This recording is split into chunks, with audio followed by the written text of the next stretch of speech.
আসসালামু আলাইকুম। Channel I জনপদের খবরে আমন্ত্রণ জানাচ্ছি আমি নিশা মুনতাসির। এখনকার সংবাদ আয়োজন একই সঙ্গে চ্যানেল আইয়ের ইউটিউব চ্যানেল এবং চ্যানেল আইয়ের ওটিটি প্ল্যাটফর্ম আই স্ক্রিনে লাইভ স্ট্রিম হচ্ছে।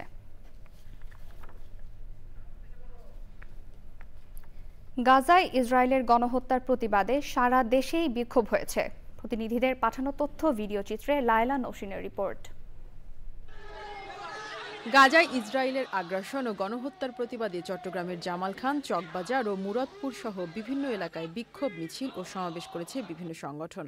সমাবেশ থেকে গাজাবাসীর পক্ষে দাঁড়াতে বিশ্বের মুসলিম নেতাদের এক হওয়ার আহ্বান জানানো হয়েছে।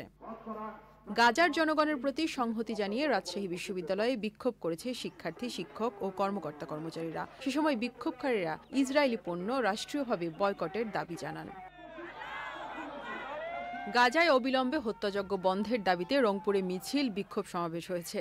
ক্লাস পরীক্ষা বর্জন করে বিভিন্ন শিক্ষা প্রতিষ্ঠানের শিক্ষার্থী ও বিভিন্ন শ্রেণী পেশার মানুষ মিছিল নিয়ে টাউন হলের সামনের সড়কে অবস্থান নেন। বরিশালে কর্মসূচির অংশ হিসেবে সমাবেশ ও মার্চ ফর প্যালেস্টাইন করেছে ছাত্র জনতা। সংক্ষিপ্ত সমাবেশ শেষে মার্চ ফর প্যালেস্টাইন কর্মসূচি শুরু করে তারা। এছাড়াও কর্মসূচি পালন করেছে বিভিন্ন রাজনৈতিক দল। ফিলিস্তিনে ইসরায়েলি বর্বরোচিত হামলা, গণহত্যা ও ধ্বংসযজ্ঞের প্রতিবাদে পটুয়াখালীতে বিক্ষোভ করেছে সর্বস্তরের মানুষ।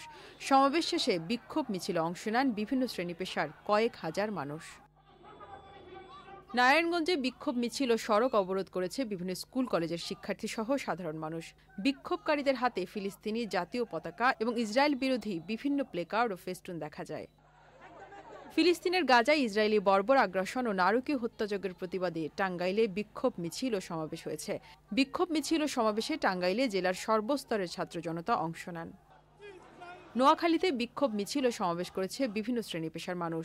এ সময় বিক্ষুব্ধ ছাত্র জনতা ইসরায়েলের প্রধানমন্ত্রী নেতানিয়াহুর কুশপুত্তলিকা দাহ করে। মানিকগঞ্জে বিভিন্ন সংগঠনের আয়োজনে শহরের শহীদ রফিক সড়কে বিক্ষোভ মিছিল হয়েছে। ইসরায়েলি পণ্য বয়কটের দাবিতে বিক্ষোভ মিছিল করেছে বিভিন্ন সংগঠন। ফিলিস্তিনের গাজায় ইসরায়েলি বাহিনীর নৃশংস হামলার প্রতিবাদে চাঁদপুরে বিক্ষোভ মিছিল ও সমাবেশ করেছে স্কুল কলেজের শিক্ষার্থীরা। নাটোরের সর্বস্তরের জনসাধারণ বিক্ষোভ মিছিল ও সমাবেশ করেছে। সমাবেশে একাত্মতা জানায় বৈষম্যবিরোধী ছাত্র আন্দোলন, স্বার্থ রক্ষা কমিটি, ইসলামী ছাত্র শিবির, জেলা বিএনপি, জামায়াতে ইসলামী ও হেফাজতে ইসলাম সহ বিভিন্ন রাজনৈতিক দল। ভোলা, নীলফামারী, নওগাঁ, মেহেরপুর, বাগেরহাট সহ সারা দেশেই ফিলিস্তিনে ইসরায়েলি বাহিনীর হামলার প্রতিবাদে বিক্ষোভ কর্মসূচি হয়েছে। Laila Nowshin, channel I. রাজশাহীর খড়খড়ি এলাকায় বরেন্দ্র বিশ্ববিদ্যালয়ের সামনের সড়কে ট্রাকের সাথে দুটি বাসের সংঘর্ষে ৩ জন নিহত হয়েছেন। আহত হয়েছেন কমপক্ষে ৪০ জন। রোববার রাত ১টার দিকে এ দুর্ঘটনায় একটি বাস সড়ক থেকে ছিটকে রাস্তার পাশের খাদে পানির মধ্যে উল্টে যায়। এতে ৩ জনের মৃত্যু হয়। তাদের সবার বাড়ি চাঁপাইনবাবগঞ্জ জেলা সদরের ঘোড়াপাখিয়া গ্রামে। আহতদের রাজশাহী মেডিকেল কলেজ হাসপাতালে ভর্তি করা হয়েছে। প্রত্যক্ষদর্শী ও ফায়ার সার্ভিস কর্মীরা জানিয়েছেন, রাজশাহী বরেন্দ্র বিশ্ববিদ্যালয়ের সামনে খড়খড়ি বাইপাস সড়কে একটি বালুবাহী ড্রাম ট্রাকের সাথে পিরোজপুরগামী একটি বাসের সংঘর্ষ হয়। এতে দুর্ঘটনা কবলিত বাসটি ছিটকে রাস্তার পাশে খাদে উল্টে পড়ে যায়। সে সময় ট্রাকটিকে পেছন থেকে আরেকটি বাস ধাক্কা দেয়। এতে দ্বিতীয় বাসটিরও এক পাশ দুমড়ে মুচড়ে যায়। ফায়ার সার্ভিস, পুলিশ ও স্থানীয়রা আহতদের উদ্ধার করে হাসপাতালে পাঠায়।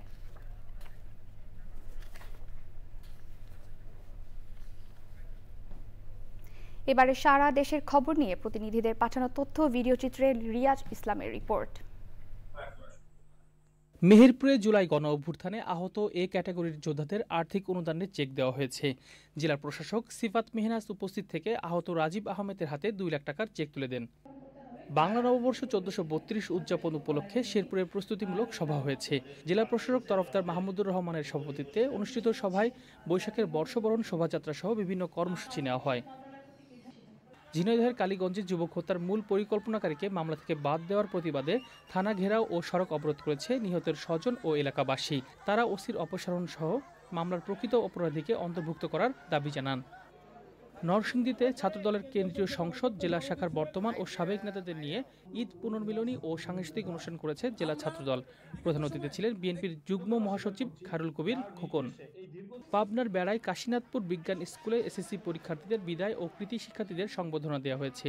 সভায় প্রধান অতিথি ছিলেন পাবনা প্রেস ক্লাবের সভাপতি আখতারুজ্জামান আক্তার। অনুষ্ঠানে স্কুলের এসএসসি পরীক্ষার্থীদের উপহার সামগ্রী সহ নির্বাচনী পরীক্ষায় 4 কৃতি শিক্ষার্থীকে একটি করে ল্যাপটপ দেওয়া হয়। ভোলায় বাংলাদেশ জাতীয় পার্টি বিজেপির প্রতিষ্ঠাতা নাজিউর রহমান মঞ্জুর মৃত্যুবার্ষিকী পালিত হয়েছে। দোয়া অনুষ্ঠানে প্রধান অতিথি ছিলেন মরহুমের ছেলে BJP chairman barrister Andaleeve Rahman Partha. রাজশাহীর পুটিয়ায় কিশোরকণ্ঠ ফাউন্ডেশনের মেধাবৃত্তি পরীক্ষার পুরস্কার বিতরণী অনুষ্ঠান হয়েছে। ফাউন্ডেশনের চেয়ারম্যান রুবেল আলীর সভাপতিত্বে প্রধান অতিথি ছিলেন রাজশাহী ইসলামী ব্যাংক মেডিকেল কলেজের প্রতিষ্ঠাতা পরিচালক ডাক্তার জাহাঙ্গীর হোসেন। চাঁদপুরের ফরিদগঞ্জে ঘনিয়া সাইদিয়া কামিল মাদ্রাসার সাবেক শিক্ষার্থীদের ঈদ পুনর্মিলনী অনুষ্ঠান হয়েছে। প্রধান অতিথি ছিলেন মাদ্রাসার অধ্যক্ষ মাওলানা ATM ফেরদাউস। গাইবান্ধা সদর হাসপাতালের সকল দুর্নীতির সাথে জড়িতদের তদন্ত সাপেক্ষে বিচার, পর্যাপ্ত ডাক্তার নার্স নিয়োগ সহ চিকিৎসা সেবার মান উন্নয়নের দাবিতে বিক্ষোভ সমাবেশ করেছে নাগরিক মঞ্চ। গাজীপুরের কালিয়াকৈর উপজেলার রাখালিয়াচালা এলাকায় বন বিভাগের উচ্ছেদ অভিযান বন্ধের দাবিতে সংবাদ সম্মেলন করেছে ভূমিহীন পরিবারের সদস্যরা। তারুণ্যের অংশগ্রহণ খেলাধুলার মান উন্নয়ন স্লোগান নিয়ে বরিশালে জাতীয় ও আন্তর্জাতিক ক্রীড়া দিবস উদযাপন উপলক্ষে আলোচনা সভা হয়েছে।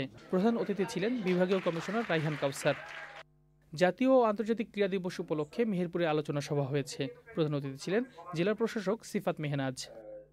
নোয়াখালীর সোনাইমুড়িতে গোল্ড কাপ ফুটবল টুর্নামেন্টের ফাইনাল খেলা ও পুরস্কার বিতরণ অনুষ্ঠিত হয়েছে। প্রধান অতিথি ছিলেন বিএনপি চেয়ারপারসনের উপদেষ্টা barrister Mahbub Uddin Khokon. Riaz Islam, channel I. দর্শক, এই ছিল এখনকার আয়োজন। একটু পর কৃষি সংবাদ দেখার আমন্ত্রণ জানিয়ে শেষ করছি। ধন্যবাদ।